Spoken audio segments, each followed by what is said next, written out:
Some may say that they just don't make them like they used to, and in the case of this pair of 1960 Yank tanks, they definitely don't. Oldsmobiles were produced from 1949 until 1999 as a division of General Motors, and from 1950 to 1974, the 88 was the division's top-selling line.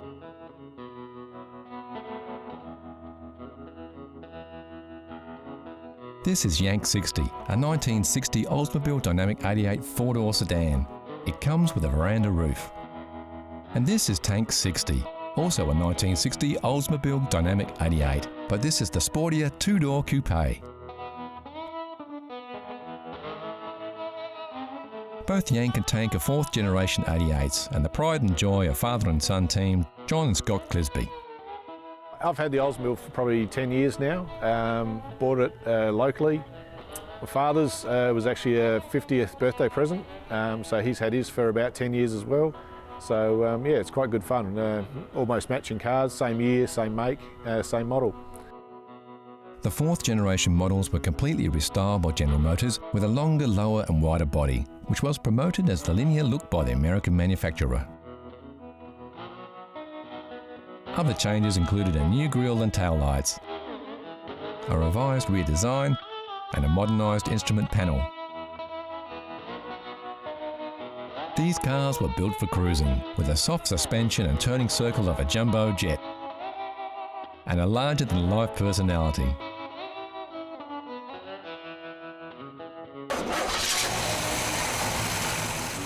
Under the hood, both these beauties are powered by the same 371 cubic inch rocket V8 that was carried over from the 57-58 models and came as standard on all Dynamic 88s of the year.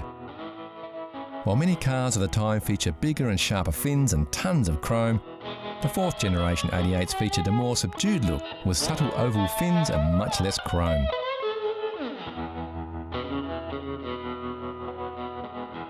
Yet both these cars, with their sharp 60s stylings, still make their own undeniable statement to the world. Yeah, probably if you're looking to buy one today, you're probably looking around $20,000 to buy one. As far as worldwide production figures, I think they only made around the 50,000–60,000 for the year. So again, it's not a huge volume, but yeah, a few of them have still survived and a few are still going.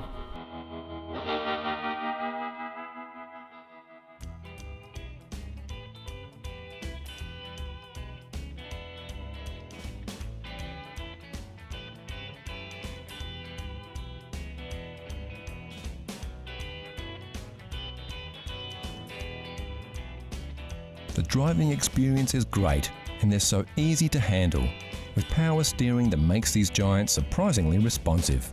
They're also very comfortable, with a 6-way power seat that adjusts your driving position backwards, forwards, up or down, a feature not fitted as standard on many modern cars.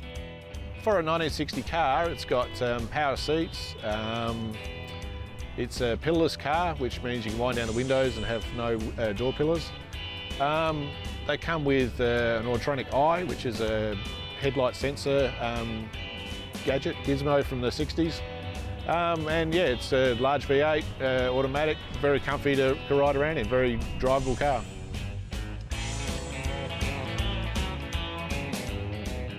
As far as maintenance goes, most of the drivetrain is American and available.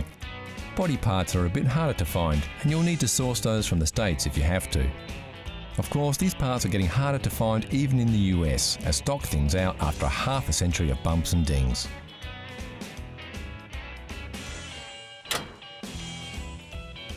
General tuning and maintenance is pretty straightforward though, and you should be able to get most components over the internet or even locally.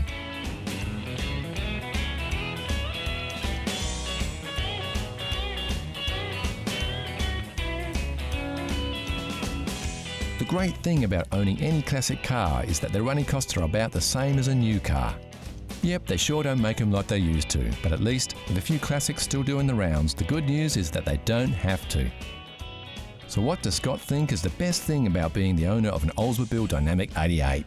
Oh, it's just a cool car to cruise around in. You know, you get lots of looks, people always stopping you, asking questions about it, and yeah, it was just a classic car that you know, if I look after it, it's one of the few cars I'll actually appreciate over time and become more and more collectible.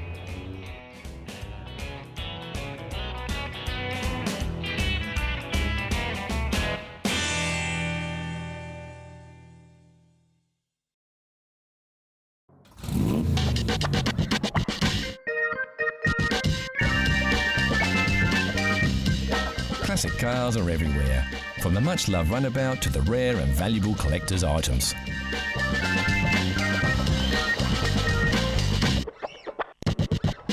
One thing we all agree, there's nothing better than a classic, like this stunning Jaguar sports car that was once owned by Hollywood tough guy Steve McQueen, or this Rover P6, voted the very first European Car of the Year.